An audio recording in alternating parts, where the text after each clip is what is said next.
Hello, Whovians and others who are enjoying our audio heads. This is Geek Assembled, and today we're discussing Unit, and it's called Cyber Reality. And it starts off with games and ends up with the trickiest son of a bitch in the whole in all of this in all of the stellar, in all of the constellations, in all of the galaxies. It's the Master, and in this case, it's the War Master, played by Derek Jacobi. I'll say it the way you Brits say it, right? Jacobi, right? Derek Jacobi, not Jacoby. Not Jacoby, because Jacoby is how we say it in the United States, and that's wrong.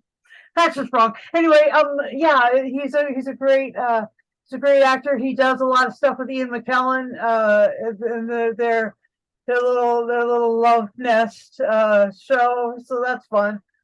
But in this one, he plays the Master, the War Master, and he's meeting up with the unit, and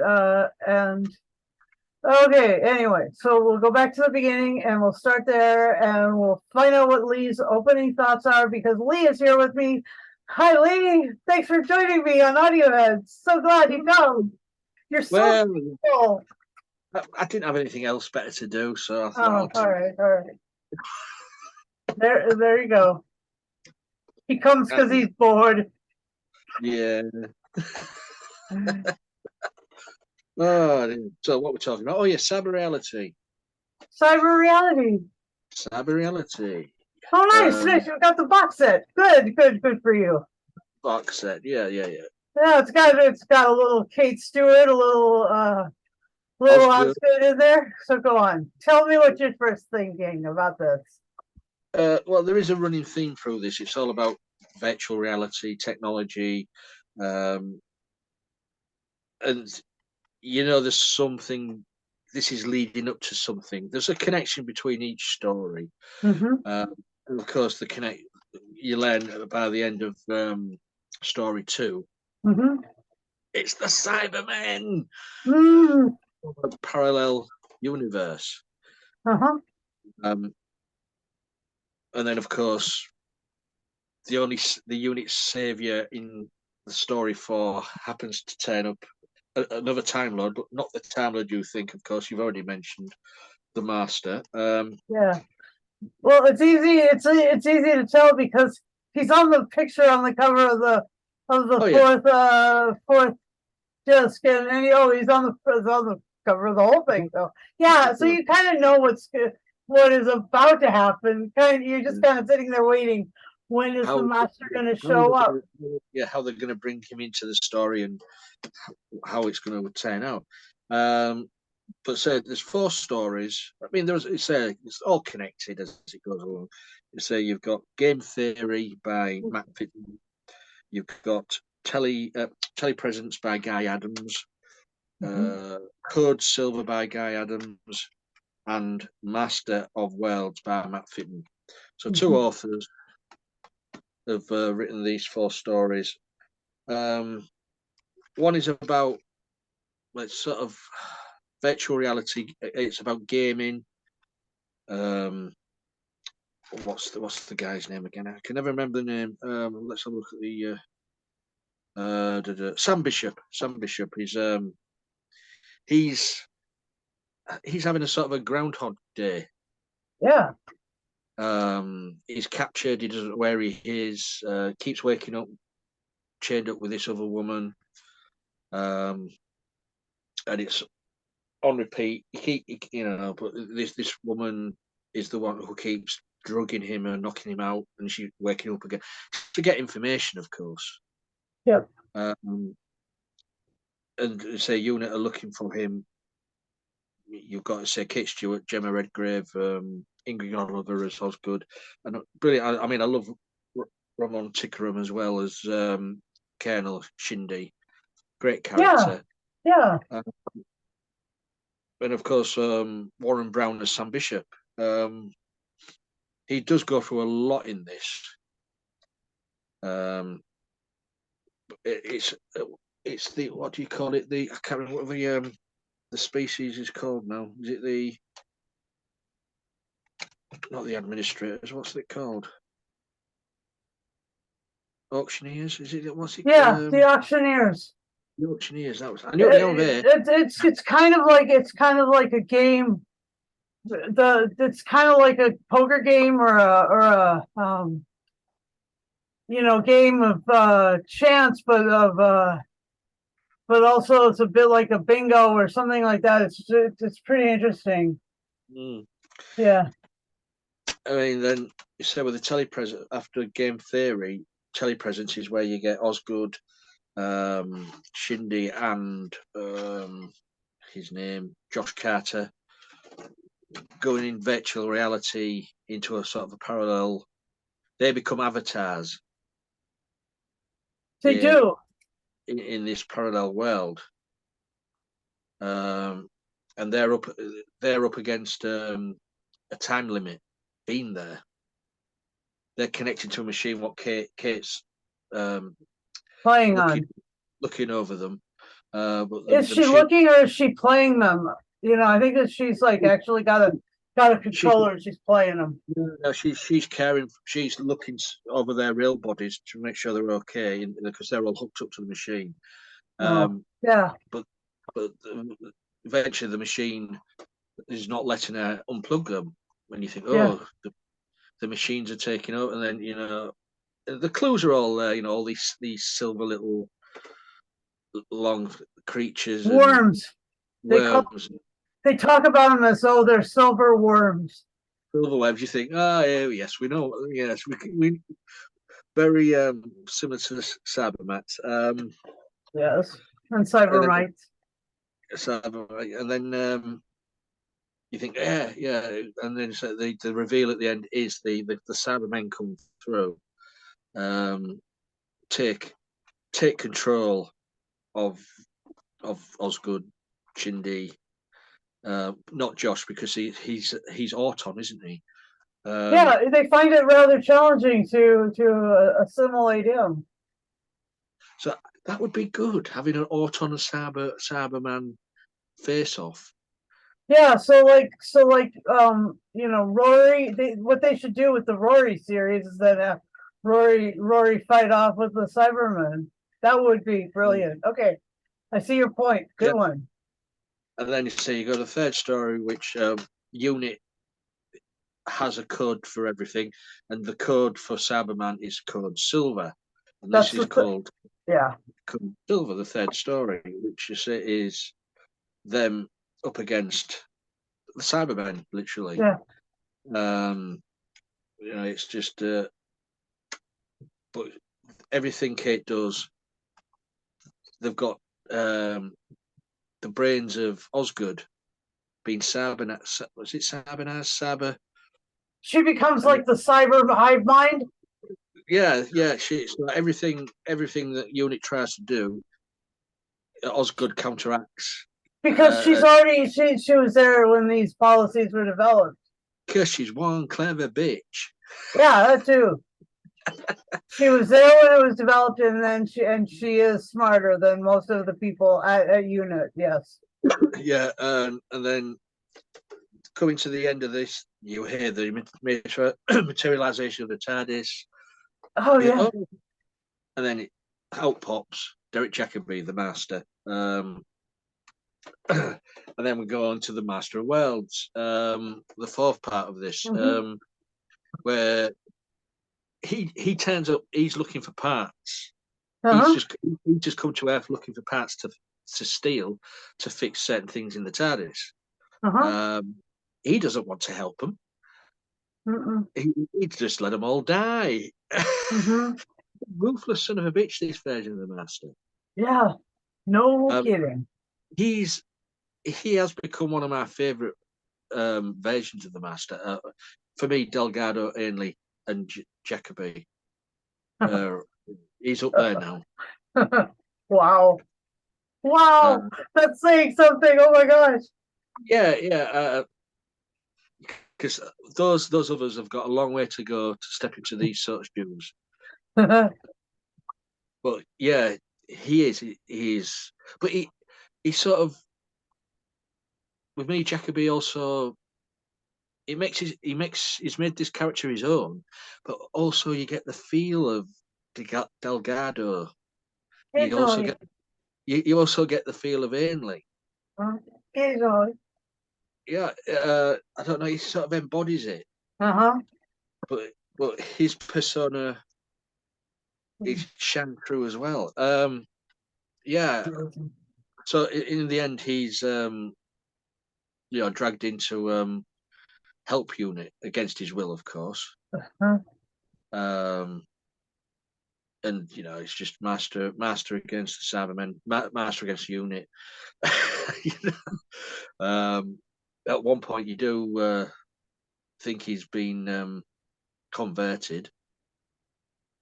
That comes across the scene in that is quite good. So that's sort of set of scenes I like in this. But all in Yeah, all, there's like the spider, the spider form of the Cybermen. Oh my gosh, there's so many different forms that came out of this cyber conversion thing. It was just interesting. Go on. yeah. Well, as I say, all in all, for the box set, because this is box set. What is it, number 6? If I remember rightly, box set 5, Encounters, I was quite disappointed with. I don't remember exactly, but I bet Yeah, you must have said something like that. I was quite disappointed. It just didn't do it for me. But this came back with a bang, and having a theme connection all the way through it. The fact that it was Cybermen instead of Daleks, and the fact that it was the War Master instead of like another master, and the fact that Kate and Osgood are Give me Cybermen any day over Daleks. I know I've said before, Daleks have been used to death. They have. They really have. I mean, Big Finish really have got stuck in a rut with just Dalek after Dalek stories. I think it's because Nick Briggs voices them and on the Yeah, telly and in the Big Finish. but he also voices other creatures. I know, but that's what I'm saying. The Cybermen. I know, But yeah, because just lately, the past couple of years, Big Finish, it's another Dalek really, another Dalek. It got boring. I mean, I don't know what they've got planned for the future. I just hope it's not as much Dalek stuff, because people will just stop buying the stuff and think, not again, not again. You need variety and originality. Mhm. And I think they ran a bit out of steam, to be honest. But as I say, I know Cybermen have been used a lot in the TV series as well. But as I said, every time they need to end a series, they bring them back. either Cybermen or Daleks. It's one of the two, isn't it? Yeah. But I'm just thinking like the last couple of series, there was the Time Lords that became Cybermen, and then there was like I mean, it's just it is sort of they are sort of because they have an Iron Man type expression. Like it's easy to go there and not expect a huge amount of like subtle acting chops to go through that. Yeah. So it's either Cybermen, mostly Cybermen, but occasionally a Dalek story for the end of a series. I mean, I haven't seen the series for a good few years now, but the Cybermen for me are more interesting than Daleks. Yeah. Because Daleks just kill. That's all they want to do. Kill. Cybermen scheme. Cybermen will, delete. You will become like, upgrade. They change. For me, they are for a story are better, and their human form. And they utilize the technology of the planet that they're messing with to affect that, because I mean, there wouldn't have been they wouldn't have come through during the during when like the void thing, if they didn't have that interaction with like the ghosts thing. There's so many things that they just use the technology, and here they're just using virtual reality and the game and then the avatar of Osgood, right? Yeah, yeah. So for me, yeah, I do rate Cybermen above Daleks any day of the week. But I know I'll mostly get crucified for that. But there you go. But yeah, all in all, a really good, solid 4-story box set from Big Finish. This and when was this released? Oh, I haven't got my glasses on. 2018. So not that long ago. You've got you say you've got Ingrid Oliver doing her Osgood, a fan of the Doctor, and of course you've got Kate Stewart, the stalwart of the Lethbridge Stewart family. It's a shame. I mean, I know Kate Stewart's appeared, hasn't she, in the TV series? Yeah. Past few years, I know that, but Osgood hasn't, has she? Mm. I think. Yeah, she has. Just not like as much. No, I think last time I saw Osgood on screen was with Capaldi. I think. But I'm gonna look that up. That's a really good question. Yeah, but they do make a good team. You know,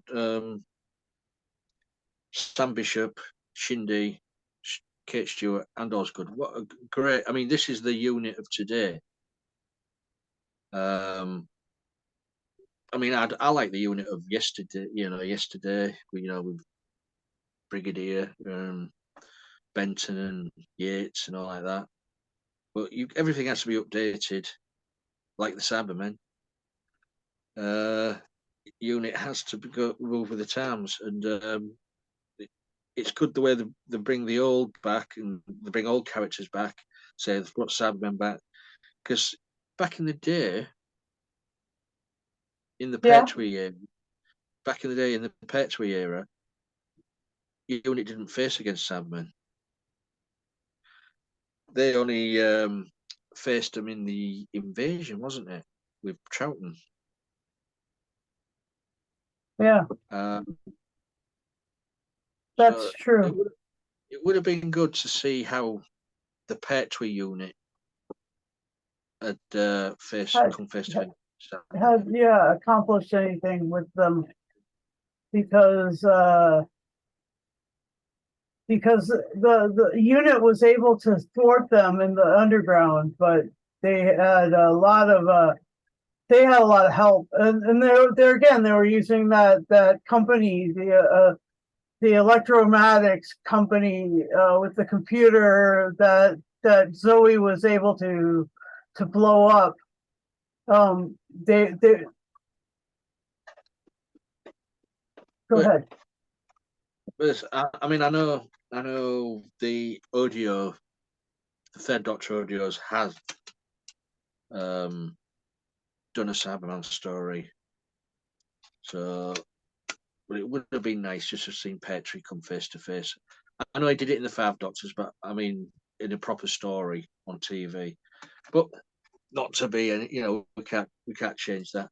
But for me, I do like this box set. It's all out action. It's very technical, but it's not technical enough that you wouldn't understand any of the jargon or anything like that. And great acting from all involved across the board. So that's what I think of cyber reality. Have I left you anything to talk about? Yeah, a few things. First thing I love is the fact that they use cyber reality, virtual reality as part of the the creative process through this whole thing as part of the connectivity of the Cybermen to the real world. That was really good. Right now we're dealing a lot with Chat GPX and a lot of the Alta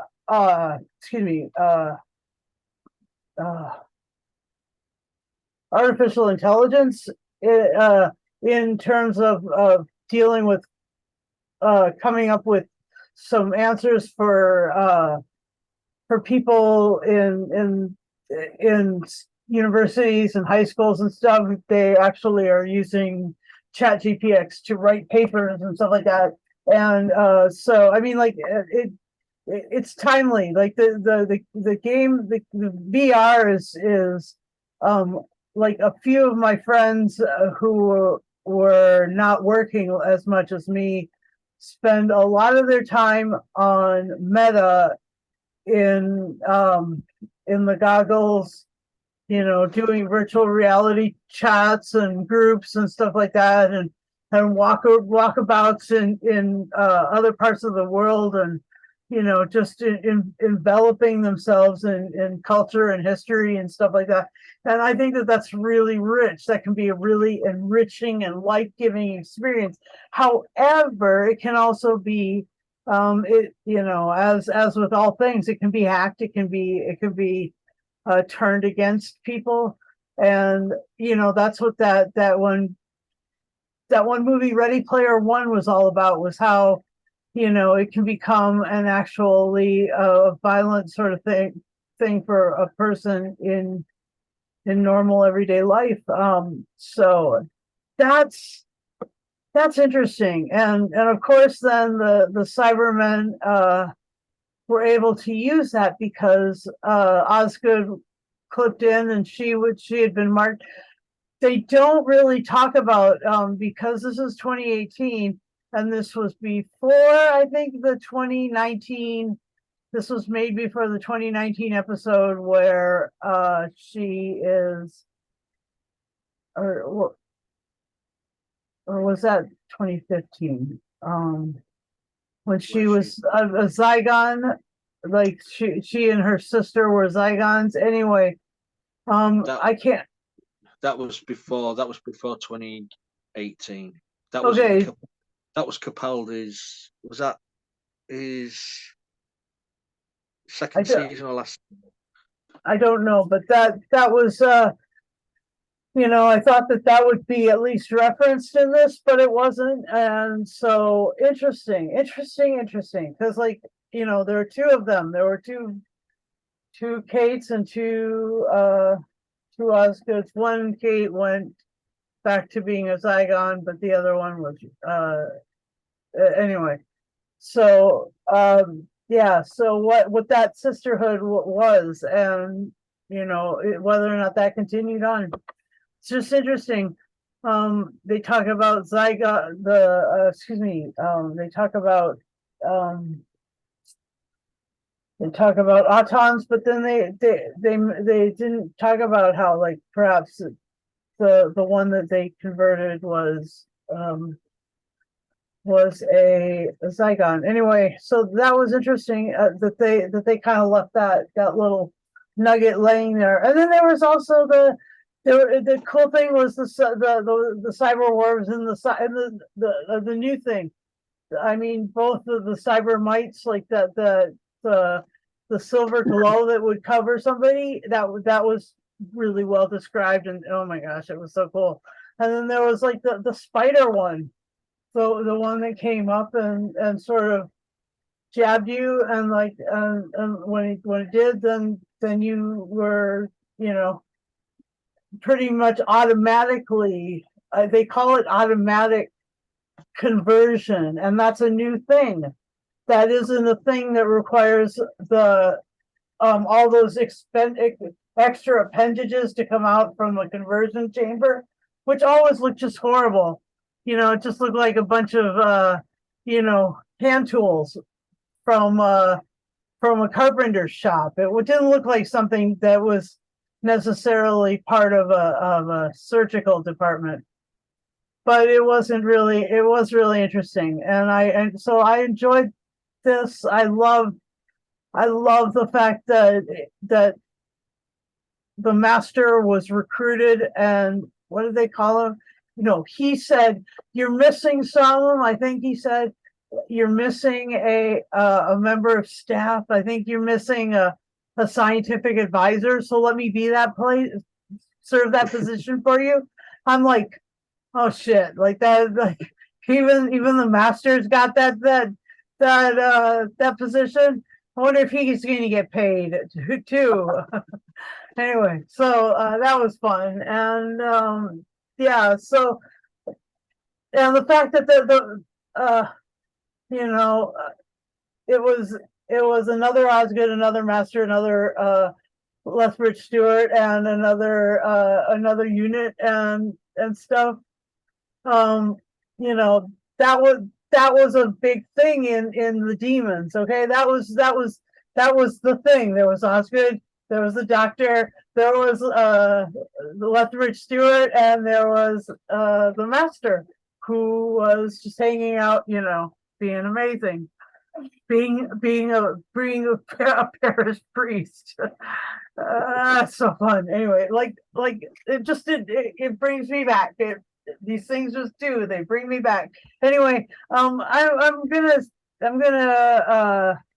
find out what Lee's favorite moments are, because I just sort of slipped into my favorite moment bits, and that's not fair. He should go first. Go ahead. Well, there's several moments. There's the Sam Bishop one in the first story where his memory's just gone. He keeps repeating, the Groundhog Day thing I mentioned, and his hostage, but they're playing him. That it's over and over again. But then he starts to remember what happened before. That I mean, Sam Bishop is a great character in the unit. Yes. Warren Brown who plays him. Also, another one in Master of Worlds, where the Master is put into the cyber machine, and you think he comes out, as a Cyberman, all converted, and you think, oh my God, they've done him in. So, but no, not the Master, because he takes the faceplate off and he says, "I'm okay." Yeah, that was fun, because like that really was a nod to Capaldi's final the story, the one with like Danny Pink pulling the faceplate off, Yeah. and the Brigadier not pulling the faceplate off, and now the Mandalorian, not taking his helmet off. Oh, that's a different universe. I'm sorry. It's not a different universe. They're all connected. It's a multiverse. Oh gosh, Lee, that's awesome. Why can't they exist in the same place? Yeah, all right, good. Yeah, that's just a few what I did like. Okay. The the the Osgood, where she was being sort of like the cyber thinker or whatever, the control or whatever, when she was hooked up to the machine, was quite good. Yeah.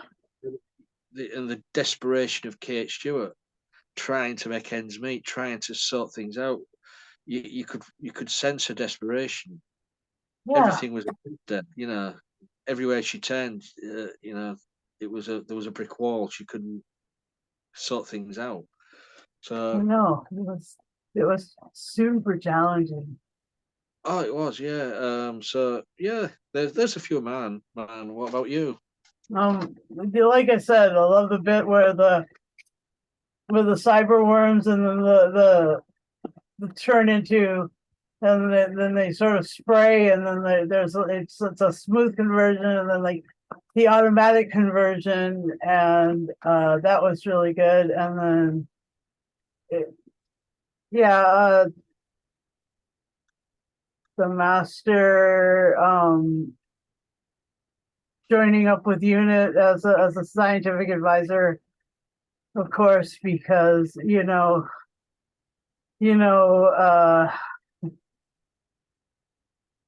Alistair Gordon Lethbridge Stewart would have been rotating hard pressed in his grave, or in his cyber suit, wherever he was. Oh my God, just going, the hell, not him, not him, definitely not him. Anybody but him. And the other thing that was really great about this was the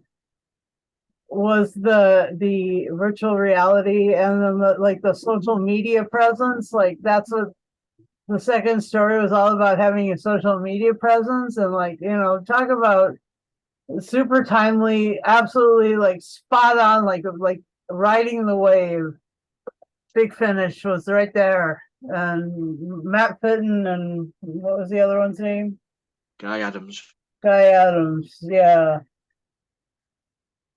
Those two nailed it. I mean, like, absolutely nailed it. Like the Shindy and Osgood ending up being trapped in social media. I mean, isn't that what happens to some of us? Like, you just end up scrolling for 6 hours, and you're like, oh, I've got to go to bed. And then 3 hours later, you've watched like 45 more videos about cats and their purrs or whatever, and you're just like, oh my gosh, what have I done? I've gone the whole night without fully sleeping. This is silly.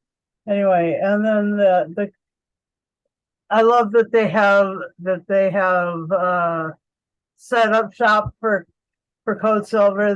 They were ready for it, and Kate was going through all of the things that could kill Cybermen or affect them.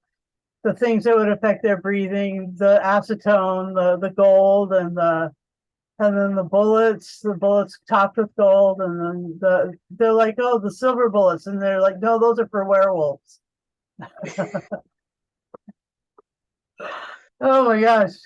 Or for the beast in the Seventh Doctor one, the big demon guy. Oh my gosh. Yeah, so just going through the shelves, actually, of armament that unit is stockpiled for days of difficulty with Cybermen and with the Master and all that stuff. And then the fact that this was that it's the War Master, and he's because he's seen so much war, he seems a little different than a little bit different than he was when he first went in. He seems like he's actually like able to work with people more. Work with like to his own ends. To his own ends. But yeah. And so, but he does mention that. So like, there's just some interesting touch points in this, and like, you just end up feeling, like all nostalgic for all these other things, and like, that's just me, and that's just the way I like to listen. But I also enjoy the story, like it was paced well, it was comfortable, to like an old shoe to listen to Unit again. And that's why I thought I'd seen Osgood more recently, but I guess I haven't. She hasn't been on since Capaldi, which is sort of she was in a couple of smaller shorts, which is where, like, let me see. She was in a short called Doctor Who Redacted, and that was a podcast. And then she was in in Doctor Who, The Lonely Assassins, and the Zygon Isolation. And so that was a short for probably for Red Nose Day or something. I don't really know, but anyway, she was in it. So because that was in 2020, and then the other ones were 2021. Anyway, so whatever. Just glad that she's back. And I like listening to her in these unit audios. And so anything else you want to mention about unit cyber reality? Just to say that 4 well-written stories by 2 great authors, directed really well by Ken Bentley, and acted well by all involved. A good, solid box set. This.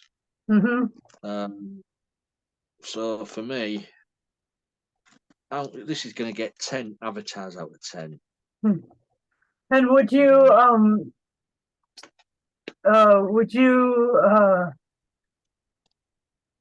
put it as one of the top ones from the unit series? In the was it 6? In the 6 we've done, I would say, yeah. I mean, there was Unit Assembled, where the old unit crew. Yeah, that was freaking awesome. sweet. Yeah, so it's up there with that, and also the one with the silence. Yeah, that was a good one as well. Uh-huh. I mean, my least favorite one was the one before this, called Encounters. Just didn't do it for me at all. So, but it's back on top form in box set number 6. Yeah, that's good. Well, yeah, I'll agree. It is top form, and the fact that it was the fact that I haven't ever done virtual reality since it was upgraded. I did it once or twice when I was when it was first started coming out, maybe 20 years ago, and that it was a mess. I was disoriented, and I kept walking into walls and sort of slumping, like my vision would go down, and then I couldn't lift it back up. It was very unwieldy for me. And but I do know a lot of people who live a very full life inside goggles. So have you put on the goggles yet? No. All right. Are you planning on putting on the goggles? No. All right. No. All right. I've seen what people react to when they're wearing the goggles, and it just looks stupid. I don't really want to be, as you say, knocking things over or kicking the TV screen, or because I don't want. I'd rather just sit down in a chair with my joypad, playing. Yeah. Yeah, and you do game a lot though, right? And so you're used to being outside with a sort of a reality wall between you and the what you're controlling on the screen, right? That's true. But I mean, the sort of games I like role playing games, survival games. Oh, cool. Horror genre and like that. So I don't want to. Cool. I don't want to put goggles on if I'm going into a horror genre game, because I would absolutely need some. Got it. I need some clean pants. Yeah, you right. You require diapers anyway. I get it totally. Yeah, I haven't. I, like you, have never put, except for like when they first coming out. Like I said, that was just a nightmare for me. I wasn't able to move around at all, hardly, and they were very unwieldy. But I know that things are better now. But I'm still like, I just don't know if I prefer having a reality wall around me. I mean, I fought a long time to get this reality wall to the point where it's like, a decent place and a some place where I can spend my time and enjoy. And I believe that's probably the same with Lee and some other of my nerdy friends, because it took us a long time to get to where we are. And Yeah. but other people, they're perfectly, jumping in and both feet and diving all the way in. So anyway, my score is 10 out of 10. Because I mean, it asked a lot of me, and it was very timely. I mean, like the things that it talked about being, cyber conversion, well, the master unit and the virtual reality, and then also game things, because I don't play video games. I'm not actually a gamer. So I mean, like, but those things are pretty interesting, and they're very timely. Getting stuck in social media spaces, with people you've only met online, that seems a little awkward, and I'm a little too, much of an introvert to handle that. And so I would not actually fall prey to the Cybermen in that respect. And so I guess there would be no upgrade for me, and sorry about that. I'm just gonna stay the way I am. Stay this downtrodden or loser human form. Anyway, whatever. I'm happy to be this way. Anyway, thanks, Lee, for listening to this with me, and thanks for knowing a lot about this stuff. I'm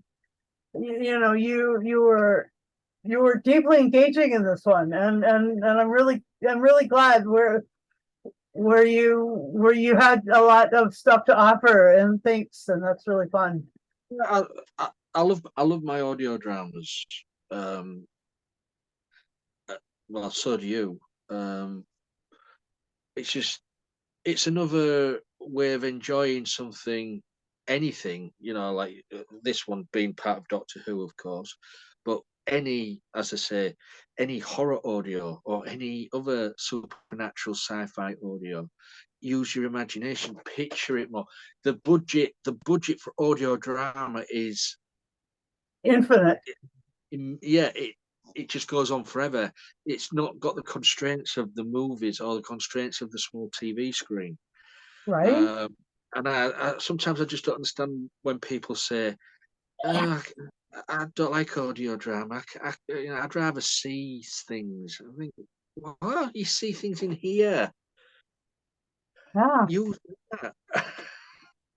Well, each to 100% their own. agree. Yeah, each to their own. But sometimes I just want to slap them. Get out. It's just because we know stuff that they don't know. Anyway, let's. I'd like to invite you to interact with Lee and me on these podcasts. Please do join us. Let Lee know that you want to join us, because there's lots more, and we have listened to quite a few horror genre audios. We've actually been kind of going a little bit back and forth between science fiction or based on something that we've listened to before or we've watched on the telly, and then over here is this horror genre stuff, and just eerie stuff, Victorian stuff, which is the stuff that Lee loves, almost breathing. So yeah, that's super good. And then we've also do another podcast where we talk about movies, TV, film, and movies, TV, and sometimes albums and stuff like that. But from all the genres in all years. So yeah, we'll continue to do those. And this week we're also reviewing ones called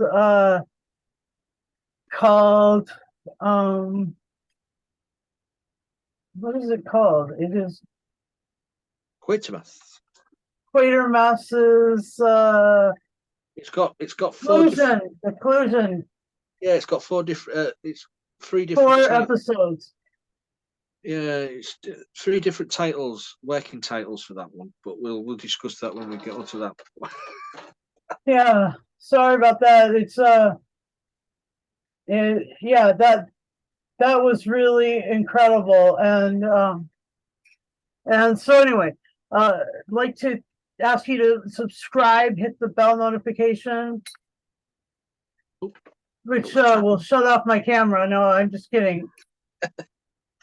And then also that'll let you know when we have notifications and we when we're posting new videos or premiering new videos. We've got do about 2 a week, except for last week when yours truly we just wasn't focused at all on anything. And then also we'd like you to join us if you want. Camera, microphone, device, and Zoom, and be over 18 and talk to Lee. Join us. And also like to remind you that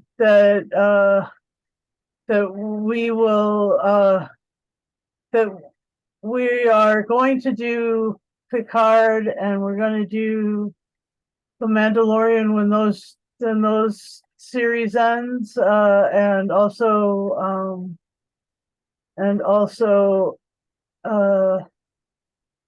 yeah, that and then the Bad Batch we might do, so because that's an animated one. But anyway, and with all of that, I'd like to say, yeah, see you later, Jenkins, the chap with silver wings, 5 rounds rapid, please.